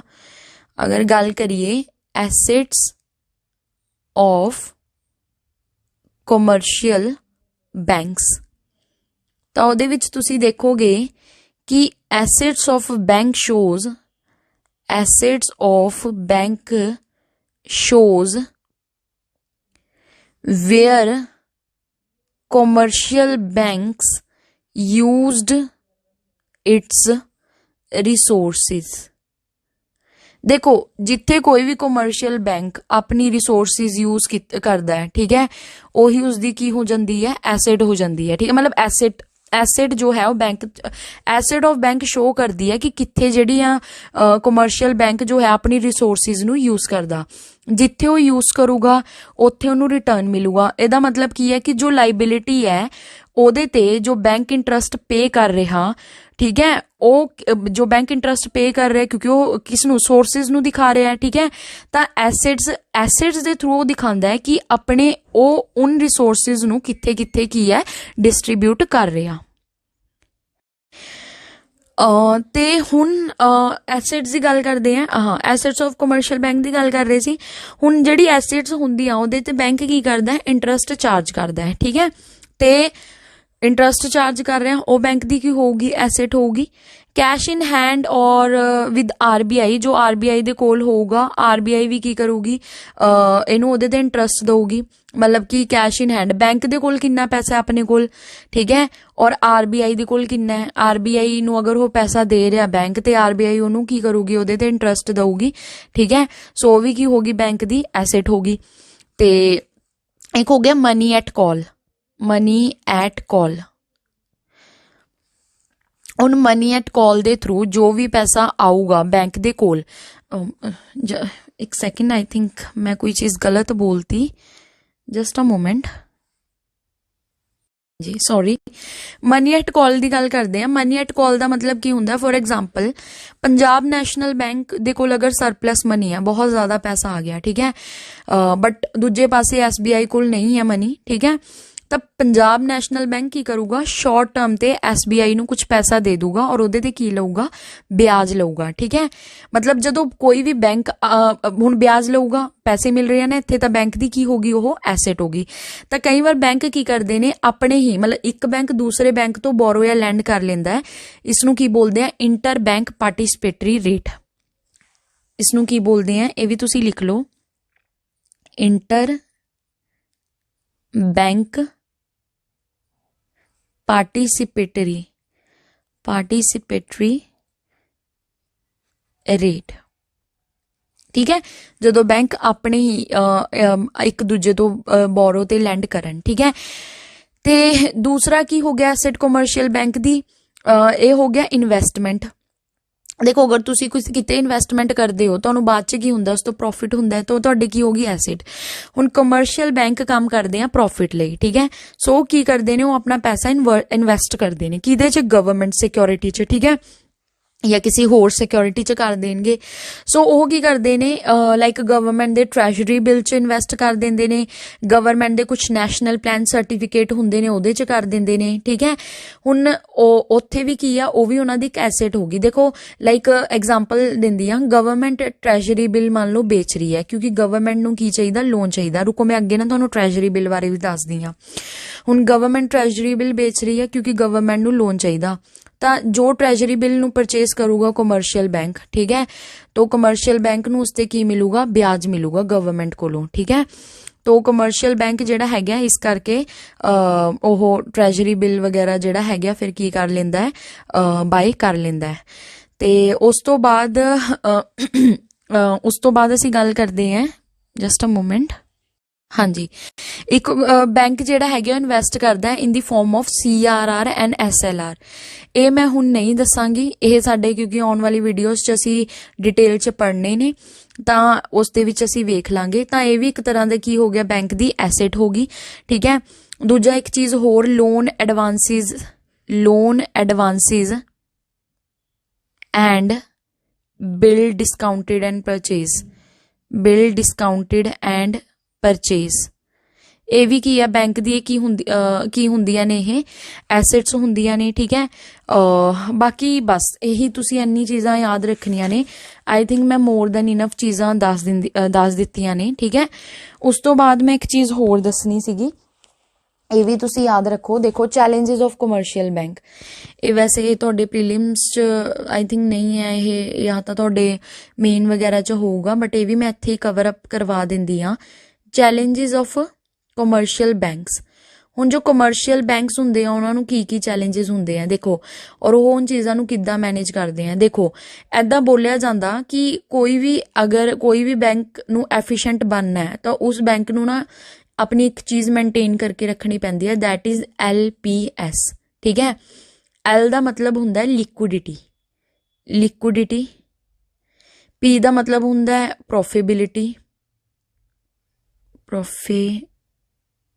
ਪ੍ਰੋਫਿਟੇਬਿਲਿਟੀ, ਤੇ ਤੀਜਾ ਤੁਹਾਡਾ ਹੁੰਦਾ ਹੈ ਸਿਕਿਉਰਿਟੀ, ਠੀਕ ਹੈ। ਹੁਣ ਕੀ ਹੈ, ਦੇਖੋ, ਕਮਰਸ਼ੀਅਲ ਬੈਂਕ ਜਿਹੜੇ ਨੇ ਉਹ ਮੈਨੇਜ ਕਰਦੇ ਆ ਬਿਟਵੀਨ ਦੀਸ 3 ਥਿੰਗਸ। ਇਹ ਤਿੰਨ ਚੀਜ਼ਾਂ ਦੇ ਵਿੱਚ ਉਹਨਾਂ ਨੂੰ ਕੀ ਕਰਨਾ ਪੈਂਦਾ ਹੈ, ਮੈਨੇਜ ਕਰਨਾ ਪੈਂਦਾ ਹੈ। ਬਿਕੋਜ਼ ਇੰਨਾ ਈਜ਼ੀ ਨਹੀਂ ਹੁੰਦਾ ਮੈਨੇਜ ਕਰਨਾ ਇਨ ਤਿੰਨੋਂ ਚੀਜ਼ਾਂ ਨੂੰ ਸਾਈਮਲਟੇਨੀਅਸਲੀ, ਨਾਲ। ਮਤਲਬ ਅਗਰ ਇਹ ਚੀਜ਼ ਨੂੰ ਮੈਨੇਜ ਕਰੋ ਇਹ ਵਿਗੜ ਜਾਂਦੀਆਂ ਨੇ, ਇਹਨੂੰ ਕਰੋ ਇਹ ਵਿਗੜ ਜਾਂਦੀਆਂ ਨੇ। ਜਿਵੇਂ ਕਿ ਮੰਨ ਲਓ ਅਗਰ ਕਮਰਸ਼ੀਅਲ ਬੈਂਕ ਨੂੰ ਆਪਣੇ ਆਪ ਨੂੰ ਸੇਫ ਰੱਖਣਾ ਹੈ, ਠੀਕ ਹੈ, ਉਹਨਾਂ ਨੂੰ ਕੀ ਕਰਨਾ ਪਊਗਾ, ਆਪਣੇ ਕੋਲ ਜ਼ਿਆਦਾ ਲਿਕੁਇਡਿਟੀ ਰੱਖਣੀ ਪੈਣੀ ਹੈਂਡ 'ਚ, ਕਿਉਂਕਿ ਕਸਟਮਰ ਕਦੇ ਵੀ ਮੰਗਣ ਆ ਸਕਦਾ ਹੈ, ਔਰ ਜ਼ਿਆਦਾ ਲਿਕੁਇਡਿਟੀ ਹੋਊਗੀ ਤਾਂ ਜ਼ਿਆਦਾ ਮਤਲਬ ਲੋਨ ਵਗੈਰਾ 'ਚ ਚੁਕਵਾ ਸਕਾਂਗੇ, ਠੀਕ ਹੈ। ਤੋ ਉਹਨਾਂ ਨੂੰ ਅਗਰ ਉਹ ਜ਼ਿਆਦਾ ਲਿਕੁਇਡਿਟੀ ਰੱਖੋਗੇ, ਮਤਲਬ ਲਿਕੁਇਡਿਟੀ ਹੁਣ ਮੰਨ ਲਓ ਉਹਨਾਂ ਨੇ ਜ਼ਿਆਦਾ ਰੱਖ ਲਈ, ਪੈਸਾ ਇਨ ਹੈਂਡ ਜ਼ਿਆਦਾ ਰੱਖ ਲਿਆ, ਠੀਕ ਹੈ, ਮੀਨਸ ਹੁਣ ਇਨਵੈਸਟਮੈਂਟ ਘੱਟ ਹੋਗੀ, ਠੀਕ ਹੈ। ਇਨਵੈਸਟਮੈਂਟ ਕੀ ਹੋਊਗੀ, ਉਹਨਾਂ ਦੀ ਘੱਟ ਜੂਗੀ। ਸੋ ਅਗਰ ਇਨਵੈਸਟਮੈਂਟ ਘੱਟ ਗਈ, ਹੁਣ ਦੇਖੋ, ਅਗਰ ਮੰਨ ਲਓ ਉਹਨਾਂ ਨੂੰ ਕੈਸ਼ ਜ਼ਿਆਦਾ ਰੱਖਣਾ ਪੈ ਗਿਆ, ਫਿਰ ਲੋਨ 'ਚ ਕੀ ਚੁਕਵਾਉਂਗੇ, ਕਿੰਨਾ ਕੁ ਚੁਕਵਾਉਂਗੇ, ਤਾਂ ਇਨਵੈਸਟਮੈਂਟ ਨਹੀਂ ਹੋ ਰਹੀ ਨਾ ਉੱਥੇ। ਸੋ ਅਗਰ ਲੋਨ 'ਚ ਨਹੀਂ ਚੁਕਵਾਉਂਗੇ, ਹੁਣ ਲੋਨ ਦੇ ਥਰੂ ਤਾਂ ਉਹਨਾਂ ਨੂੰ ਪ੍ਰੋਫਿਟ ਹੁੰਦਾ, ਸੋ ਉਹਨਾਂ ਦੀ ਪ੍ਰੋਫਿਟੇਬਿਲਿਟੀ ਕੀ ਹੋ ਜੂਗੀ, ਡਿਕਰੀਜ਼ ਹੋ ਜੂਗੀ, ਠੀਕ ਹੈ। ਪਰ ਇਸ ਨਾਲ ਇੱਕ ਚੀਜ਼ ਫਾਇਦਾ ਹੋ ਜੂਗਾ, ਲਿਕੁਇਡਿਟੀ ਅਗਰ ਇੰਕਰੀਜ਼ ਹੋ ਜਾਂਦੀ ਹੈ ਤਾਂ ਬੈਂਕ ਦੀ ਸਿਕਿਉਰਿਟੀ ਇੰਕਰੀਜ਼ ਹੋ ਜਾਂਦੀ ਹੈ, ਲੇਕਿਨ ਫਿਰ ਕੀ ਹੈ, ਪ੍ਰੋਫਿਟੇਬਿਲਿਟੀ ਜੋ ਹੈ ਬੈਂਕ ਦੀ ਕੀ ਹੈ, ਉਹ ਡਿਕਰੀਜ਼ ਹੋ ਜਾਂਦੀ ਹੈ, ਠੀਕ ਹੈ। ਹੁਣ ਮੰਨ ਲਓ ਮੈਂ ਲਿਕੁਇਡਿਟੀ ਡਿਕਰੀਜ਼ ਕਰਦਾ, ਹੁਣ ਬੈਂਕ ਕੀ ਹੈ, ਕੈਸ਼ ਆਪਣੇ ਕੋਲ ਘੱਟ ਰੱਖ ਰਿਹਾ, ਜ਼ਿਆਦਾ ਕੀ ਕਰ ਰਿਹਾ, ਲੋਨ ਦੇ ਵਿੱਚ ਚੁਕਵਾ ਰਿਹਾ, ਤੇ ਪ੍ਰੋਫਿਟੇਬਿਲਿਟੀ ਕੀ ਹੋ ਜੂਗੀ, ਬੈਂਕ ਦੀ ਇੰਕਰੀਜ਼ ਹੋ ਜੂਗੀ, ਲੇਕਿਨ ਫਿਰ ਸਿਕਿਉਰਿਟੀ ਕੀ ਹੋ ਜੂਗੀ, ਘੱਟ ਜੂਗੀ, ਠੀਕ ਹੈ। ਸੋ ਇਹ ਜਿਹੜੀ ਚੀਜ਼ ਹੈ, ਕੋਈ ਵੀ ਬੈਂਕ ਨੂੰ ਐਫੀਸ਼ੀਐਂਟ ਬੈਂਕ ਉਦੋਂ ਮੰਨਿਆ ਜਾਊਗਾ ਅਗਰ ਕੋਈ ਵੀ ਬੈਂਕ ਆਪਣਾ LPS ਕੀ ਕਰ ਲੇ, ਇਸ ਨੂੰ ਮੇਨਟੇਨ ਕਰ ਲੇ, ਠੀਕ ਹੈ। ਸੋ ਇਹੀ ਸਭ ਬੈਂਕ ਅੱਗੇ ਇੱਕ ਮੇਨ ਚੈਲੰਜ ਆ ਜਾਂਦਾ ਹੈ, ਸੋ ਜੋ ਕਿ ਉਹਨਾਂ ਨੂੰ ਕੀ ਹੈ, ਮੇਨਟੇਨ ਕਰਨਾ ਪੈਂਦਾ ਹੈ, ਠੀਕ ਹੈ। ਤੇ ਇੱਕ ਜਿਹੜਾ ਮੈਂ ਤੁਹਾਨੂੰ ਟੌਪਿਕ ਪੜ੍ਹਾਇਆ ਸੀ ਨਾ, ਫਿਕਸਡ ਐਂਡ ਰੈਕਰਿੰਗ ਡਿਪੋਜ਼ਿਟ, ਉਹਦੇ ਵਿੱਚ ਨਾ ਮੈਂ ਇੱਕ ਚੀਜ਼ ਦੱਸਣੀ ਭੁੱਲ ਗਈ ਸੀ, FD ਔਰ RD ਦੇ ਵਿੱਚ, ਕਿ ਜਿਹੜੇ ਤੁਹਾਡੇ ਫਿਕਸਡ ਔਰ ਰੈਕਰਿੰਗ ਬੈਂਕ ਡਿਪੋਜ਼ਿਟ ਅਕਾਊਂਟ ਹੁੰਦੇ ਨੇ, ਇਹ ਕੋਈ ਵੀ ਓਪਨ ਕਰ ਸਕਦਾ ਹੈ, ਠੀਕ ਹੈ। ਮਤਲਬ can be open by a minor of any age through his or her natural or legally appointed guardian. ਮਤਲਬ ਕੋਈ ਉਹਨਾਂ ਦਾ ਅਗਰ ਕੋਈ ਮਾਈਨਰ ਦਾ FD ਔਰ RD ਕਰਵਾਉਣੀ ਹੈ, ਠੀਕ ਹੈ, ਤੋ ਉਹ ਉਹਦਾ ਕੋਈ ਆਪਣਾ ਕੋਈ ਸਗੇ ਸੰਬੰਧੀ ਜੋ ਹੋਊਗਾ ਉਹਦੇ ਥਰੂ ਆਪਣਾ ਅਕਾਊਂਟ ਵਗੈਰਾ ਜੋ ਹੈ ਖੁਲਵਾ ਸਕਦਾ ਹੈ। ਔਰ ਮਾਈਨਰਸ ਜਿਹੜੇ ਨੇ ਜੋ ਕਿ above the age of 10 years ਨੇ, ਉਹ ਵੀ ਆਪਣਾ ਬੈਂਕ ਅਕਾਊਂਟ ਓਪਨ ਕਰਵਾ ਸਕਦੇ ਨੇ ਔਰ ਓਪਰੇਟ ਕਰ ਸਕਦੇ ਨੇ ਸੇਵਿੰਗ ਬੈਂਕ ਅਕਾਊਂਟ ਇੰਡੀਪੈਂਡੈਂਟਲੀ, ਠੀਕ ਹੈ। ਬਾਕੀ ਇੰਨਾ ਇੰਪੋਰਟੈਂਟ ਨਹੀਂ ਸੀ, ਸੋ ਇਸ ਨੂੰ ਤੁਸੀਂ ਸਕਿਪ ਕਰ ਸਕਦੇ ਹੋ। ਇੱਕ ਸਾਡਾ ਲਾਸਟ ਟੌਪਿਕ ਹੋਰ ਰਹਿ ਗਿਆ, ਬਸ ਇਸ ਤੋਂ ਬਾਅਦ ਮੈਂ ਕਵਰ ਅਪ ਕਰਵਾ ਇਹ ਫਾਈਨਲੀ ਚੈਪਟਰ ਸਾਡਾ ਜਿਹੜਾ ਹੈਗਾ ਉਹ ਖਤਮ ਹੋ ਜਾਊਗਾ, ਠੀਕ ਹੈ। ਹੁਣ ਦੇਖੋ, ਇੰਡੀਆ ਜਿਹੜੀ ਹੈਗੀ ਹੈ, ਤੁਹਾਨੂੰ ਪਤਾ ਹੈ ਇੰਡੀਆ ਕੀ ਹੈ, ਇੱਕ ਸੈਕਿੰਡ, ਇੰਡੀਆ ਜੋ ਕੀ ਆ ਉਹ ਇੱਕ ਵੈਲਫੇਅਰ ਸਟੇਟ ਹੈ, ਠੀਕ ਹੈ। ਵੈਲਫੇਅਰ ਮਤਲਬ ਕਿ ਗਵਰਨਮੈਂਟ ਜੋ ਹੈ ਉਸਨੂੰ ਸਭ ਦਾ ਭਲਾ ਕਰਨਾ ਪੈਂਦਾ ਹੈ। ਜਿਹੜੇ ਤਾਂ ਆਪਣਾ ਕਰ ਸਕਦੇ ਨੇ ਉਹ ਕਰੋ, ਜਿਨ੍ਹਾਂ ਦਾ ਨਹੀਂ ਹੋ ਰਿਹਾ ਭਲਾ ਉਹਨਾਂ ਦਾ ਫਿਰ ਗਵਰਨਮੈਂਟ ਕਰਦੀ ਹੈ, ਠੀਕ ਹੈ।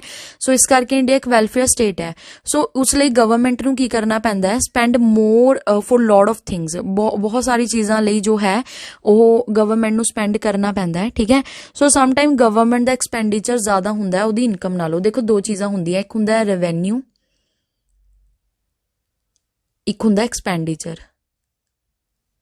ਰੈਵੈਨਿਊ ਹੋ ਗਿਆ ਤੁਹਾਡੀ ਕਮਾਈ ਕਿੰਨੀ ਹੋ ਰਹੀ ਹੈ, ਤੇ ਐਕਸਪੈਂਡੀਚਰ ਤੁਹਾਡਾ ਖਰਚਾ ਕਿੰਨਾ ਹੋ ਰਿਹਾ, ਠੀਕ ਹੈ। ਅਗਰ ਗਵਰਨਮੈਂਟ ਦੀ ਕਮਾਈ ਘੱਟ ਹੋਵੇ, ਖਰਚਾ ਜ਼ਿਆਦਾ ਹੋਵੇ, ਕਿੰਨਾ ਮੁਸ਼ਕਿਲ ਹੁੰਦਾ ਹੈ, ਠੀਕ ਹੈ। ਅਗਰ ਹਾਂ ਕਮਾਈ ਜ਼ਿਆਦਾ ਹੈ ਖਰਚਾ ਘੱਟ ਹੈ ਤਦ ਵੀ ਮਤਲਬ ਚੀਜ਼ ਠੀਕ ਨਹੀਂ ਰਹੂਗੀ। ਮਤਲਬ ਦੋਨੋਂ ਚੀਜ਼ਾਂ ਹੋਣੀ ਚਾਹੀਦੀ, ਅਗਰ ਕਮਾ ਜ਼ਿਆਦਾ ਰਹੇ ਤਾਂ ਖਰਚਾ ਵੀ ਜ਼ਿਆਦਾ ਕਰੋ, ਠੀਕ ਹੈ। ਤਾਂ ਦੇਖੋ ਇੰਡੀਆ ਇੱਕ ਵੈਲਫੇਅਰ ਸਟੇਟ ਹੈ, ਸੋ ਗਵਰਨਮੈਂਟ ਨੂੰ ਬਹੁਤ ਜ਼ਿਆਦਾ ਮਨੀ ਸਪੈਂਡ ਕਰਨੀ ਪੈਂਦੀ ਹੈ ਬਹੁਤ ਸਾਰੀ ਚੀਜ਼ਾਂ ਲਈ, ਠੀਕ ਹੈ। ਸੋ ਸਮਟਾਈਮਸ ਗਵਰਨਮੈਂਟ ਦਾ ਐਕਸਪੈਂਡੀਚਰ ਕਈ ਵਾਰ ਕੀ ਹੋ ਜਾਂਦਾ ਹੈ, ਜ਼ਿਆਦਾ ਹੋ ਜਾਂਦਾ ਹੈ ਰੈਵੈਨਿਊ ਨਾਲੋਂ, ਠੀਕ ਹੈ। ਇਨਕਮ ਇੰਨੀ ਨਹੀਂ ਹੁੰਦੀ ਜਿੰਨਾ ਖਰਚਾ ਹੋ ਜਾਂਦਾ। ਫॉर ਐਸੀ ਸਿਚੁਏਸ਼ਨਸ ਲਈ ਗਵਰਨਮੈਂਟ ਕੀ ਕਰਦੀ ਹੈ, ਲੋਨ ਲੈ ਲੈਂਦੀ ਹੈ ਫਰੋਮ RBI, ਠੀਕ ਹੈ। ਪਹਿਲਾਂ ਕੀ ਹੁੰਦਾ ਸੀ, ਜਦੋਂ RBI ਤੋਂ ਉਹ ਫੰਡ ਵਗੈਰਾ ਲੈਂਦੀ ਸੀ ਉਹ ਗਵਰਨਮੈਂਟ ਲਈ ਕਾਫੀ ਈਜ਼ੀ ਹੁੰਦਾ ਸੀ, ਬਟ ਅੱਜ ਕੱਲ੍ਹ ਇਹ ਡਿਫਿਕਲਟ ਹੈ। ਪਹਿਲਾਂ ਕੀ ਹੁੰਦਾ ਸੀ, ਜੋ ਗਵਰਨਮੈਂਟ ਸੀ ਨਾ ਉਹ ਕੀ ਕਰ ਦਿੰਦੀ ਸੀ, ਟ੍ਰੈਜਰੀ ਬਿੱਲ ਜਾਰੀ ਕਰ ਦਿੰਦੀ ਸੀ। ਅਸੀਂ ਪੜ੍ਹ ਰਹੇ ਸੀ ਨਾ ਹੁਣੇ ਟ੍ਰੈਜਰੀ ਬਿੱਲ ਬਾਰੇ, ਟ੍ਰੈਜਰੀ ਬਿੱਲ ਜਾਰੀ ਕਰ ਦਿੰਦੀ ਸੀ। ਟ੍ਰੈਜਰੀ ਬਿੱਲ ਦੇ ਆਧਾਰ ਤੇ ਕੀ ਹੁੰਦਾ ਹੈ, ਸੈਂਟਰਲ ਗਵਰਨਮੈਂਟ ਪੈਸਾ ਕਲੈਕਟ ਕਰਦੀ ਸੀ, ਠੀਕ ਹੈ। ਮਤਲਬ ਅਗਰ ਗਵਰਨਮੈਂਟ ਨੂੰ ਪੈਸਾ ਚਾਹੀਦਾ, ਲਾਈਕ ਟੈਂਪਰੇਰੀ ਚਾਹੀਦਾ ਜਾਂ ਫਿਰ 1 ਸਾਲ ਤੋਂ ਘੱਟ ਟਾਈਮ ਲਈ ਚਾਹੀਦਾ, ਤਾਂ ਟ੍ਰੈਜਰੀ ਬਿੱਲ ਦੇ ਥਰੂ ਕਲੈਕਟ ਕਰਦੀ ਸੀਗੀ, ਠੀਕ ਹੈ। ਹੁਣ ਜਿਹੜੇ ਤੁਹਾਡੇ ਇਹ ਟ੍ਰੈਜਰੀ ਬਿੱਲ ਹੈ ਇਹ ਕੀ ਹੁੰਦੇ ਨੇ, 2 ਤਰ੍ਹਾਂ ਦੇ ਹੁੰਦੇ ਨੇ। ਇੱਕ ਹੁੰਦਾ ਹੈ ਐਡ ਹੌਕ ਟ੍ਰੈਜਰੀ ਬਿੱਲ, ਇੱਕ ਹੁੰਦਾ ਤੁਹਾਡਾ ਜਨਰਲ ਟ੍ਰੈਜਰੀ ਬਿੱਲ, ਠੀਕ ਹੈ। ਤੇ ਬਿਫੋਰ 1 ਅਪ੍ਰੈਲ 1997 ਕੀ ਸੀ, ਗਵਰਨਮੈਂਟ ਨਾ ਐਡ ਹੌਕ ਟ੍ਰੈਜਰੀ ਬਿੱਲ ਜਾਰੀ ਕਰਦੀ ਸੀਗੀ। ਐਡ ਹੌਕ ਟ੍ਰੈਜਰੀ ਬਿੱਲ ਇੱਕ ਇਸ ਤਰ੍ਹਾਂ ਦਾ ਬਿੱਲ ਹੁੰਦਾ ਸੀ ਜੋ ਸਿਰਫ RBI ਹੀ ਪਰਚੇਜ਼ ਕਰਦੀ ਸੀ। ਮਤਲਬ ਮੰਨ ਲਓ ਕਿ ਅਗਰ ਗਵਰਨਮੈਂਟ ਨੂੰ 1000 ਕਰੋੜ ਰੁਪੀਜ਼ ਚਾਹੀਦੇ ਹੈ, ਸੋ ਗਵਰਨਮੈਂਟ 1000 ਕਰੋੜ ਦਾ ਟ੍ਰੈਜਰੀ ਬਿੱਲ ਇਸ਼ੂ ਕਰ ਦੂਗੀ, ਔਰ RBI ਅਗਰ ਉਹਨੂੰ ਖਰੀਦ ਲੂਗੀ ਤਾਂ ਗਵਰਨਮੈਂਟ ਨੂੰ ਉਹਦੇ ਬਦਲੇ ਕੀ ਹੈ, ਪੈਸੇ ਮਿਲ ਜਾਣਗੇ, ਠੀਕ ਹੈ। ਜਿਹੜਾ ਜਨਰਲ ਟ੍ਰੈਜਰੀ ਬਿੱਲ ਸੀ ਉਹ ਉਹਨੂੰ ਪਬਲਿਕ ਹੋਵੇ ਚਾਹੇ ਪਬਲਿਕ ਵੀ ਲੈ ਸਕਦੀ ਸੀ, ਬਾਈ ਕਰ ਸਕਦੀ ਸੀ, ਔਰ ਕਮਰਸ਼ੀਅਲ ਬੈਂਕ ਵੀ ਪਰਚੇਜ਼ ਕਰ ਸਕਦੀ ਸੀ। ਬਟ ਜੋ ਐਡ ਹੌਕ ਟ੍ਰੈਜਰੀ ਬਿੱਲ ਸੀ ਇਹ ਸਿਰਫ ਕੌਣ ਬਾਈ ਕਰ ਸਕਦਾ ਸੀ, RBI ਬਾਈ ਕਰ ਸਕਦਾ ਸੀ, ਠੀਕ ਹੈ। ਸੋ ਐਡ ਹੌਕ ਟ੍ਰੈਜਰੀ ਬਿੱਲ ਨੂੰ ਮੰਨ ਲਓ ਕਿ sorry ad hoc treasury bill ਨੂੰ ਅਗਰ ਮੰਨ ਲਓ ਕਿ RBI ਨੇ ਪਰਚੇਸ ਕਰ ਲਿਆ ਤਾਂ ਉਹ ਨਾਲ ਦੀ ਨਾਲ ਕੀ ਹੋ ਜਾਂਦਾ ਸੀ, ਮੋਨੀਟਾਈਜ਼ ਹੋ ਜਾਂਦਾ ਸੀ। ਐਡ ਹੌਕ ਦਾ ਵੈਸੇ ਮਤਲਬ ਹੁੰਦਾ ਕਭੀ ਕਭਾਰ, ਮਤਲਬ ਕਦੇ ਕਦੇ, ਠੀਕ ਹੈ। ਬਟ ਇਹ ਸਿਸਟਮ ਜਦੋਂ ਸਟਾਰਟ ਹੋਇਆ ਸੀ, ਠੀਕ ਹੈ, ਮਤਲਬ ਜਦੋਂ ਇਹ ਸਿਸਟਮ ਸਟਾਰਟ ਹੋਇਆ ਸੀ ਨਾ ਉਹਦਾ ਮਤਲਬ ਸੀ ਕਦੀ ਕਦੀ, ਕਿ ਕਦੇ ਕਦੇ treasury bill ad hoc treasury bill ਜਾਰੀ ਕਰਤਾ ਤੇ ਮਿਲ ਗਏ ਉਹਨੂੰ ਪੈਸੇ। ਬਟ ਗਵਰਨਮੈਂਟ ਕੀ ਕਰਨ ਲੱਗ ਗਈ, ਕਦੀ ਕਵਾਰ ਨਾ ਛੱਡ ਕੇ ਨੋਰਮਲੀ, ਮਤਲਬ ਜਦੋਂ ਨੋਰਮਲੀ ਵੀ ਜਦੋਂ ਪੈਸਾ ਚਾਹੀਦਾ ਹੁੰਦਾ ਸੀ ਨਾ ਟ੍ਰੈਜਰੀ ਬਿੱਲ ਜਾਰੀ ਕਰ ਦਿੰਦੀ ਸੀ।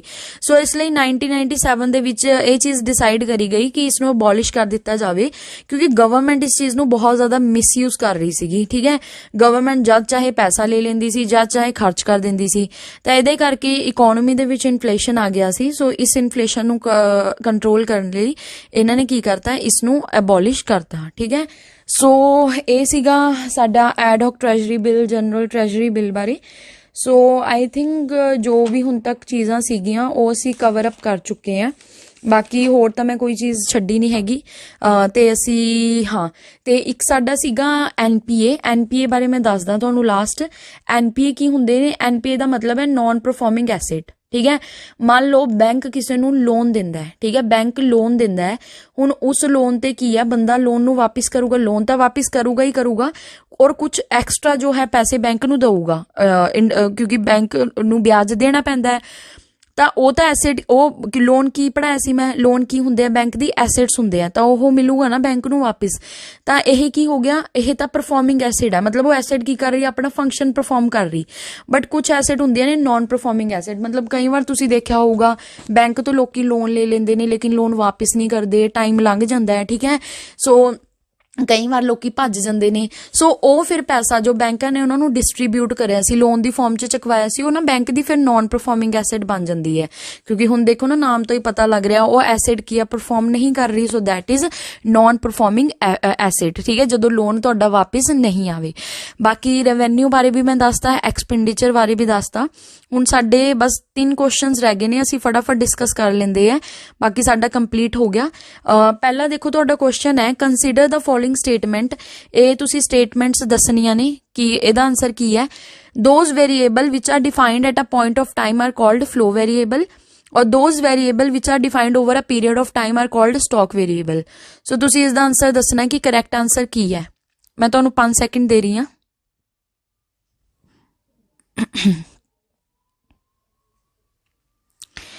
ਦੇਖੋ ਅਸੀਂ ਪੜ੍ਹ ਲਿਆ ਸੀਗਾ कि स्टॉक वेरिएबल और फ्लो वेरिएबल ਦੇ ਬਾਰੇ ਕੀ ਹੁੰਦੇ ਹੈ। ਜੋ ਸਟॉक वेरिएबल है ਉਹ किसी पर्टिकुलर पॉइंट ऑफ टाइम ਤੇ ਐਕਸਪ੍ਰੈਸ ਕੀਤੇ ਜਾਂਦੇ ਹੈ, बट जो फ्लो वेरिएबल है that are expressed for per unit of time, per hour या पर मंथ या पर ईयर ਲਈ। सो ਇੱਥੇ ਇਹਨਾਂ ਨੇ ਜੋ ਡੈਫੀਨੇਸ਼ਨ ਹੈ ਉਹ ਕੀ ਹੈ ਉਲਟੀ ਫੁਲਟੀ ਕਰਕੇ ਦੇਤੀ, ਠੀਕ ਹੈ। ਸੋ ਉਹ ਵੇਰੀਏਬਲ ਜੋ ਕਿ defined over a period of time ਉਹਨਾਂ ਨੂੰ ਕੀ ਬੋਲਦੇ ਨੇ, ਫਲੋ ਵੇਰੀਏਬਲ ਬੋਲਦੇ ਨੇ। ਔਰ particular at a point of time ਤੇ ਮਤਲਬ ਹੁਣ ਕੀ ਹੈ ਪਰਟੀਕੁਲਰ ਪੁਆਇੰਟ ਆਫ ਟਾਈਮ ਤੇ ਕੀ ਹੈ, ਦੈਟ ਇਜ਼ ਸਟॉक ਵੇਰੀਏਬਲ। ਸੋ ਇਸ ਦਾ ਆਨਸਰ ਆਊਗਾ ਨੀਦਰ 1 ਐਂਡ ਨੋਰ 2। ਹੁਣ ਅਸੀਂ ਚੱਲਦੇ ਹਾਂ ਨੈਕਸਟ ਕੁਐਸਚਨ ਤੇ। ਨੈਕਸਟ ਸਾਡਾ ਇਹ ਸਾਰੇ ਨਾ ਕੁਐਸਚਨ यूपीएससी ਚ ਆ ਚੁੱਕੇ ਆ, ਠੀਕ ਹੈ। ਸੋ ਯਾਦ ਰੱਖਿਓ।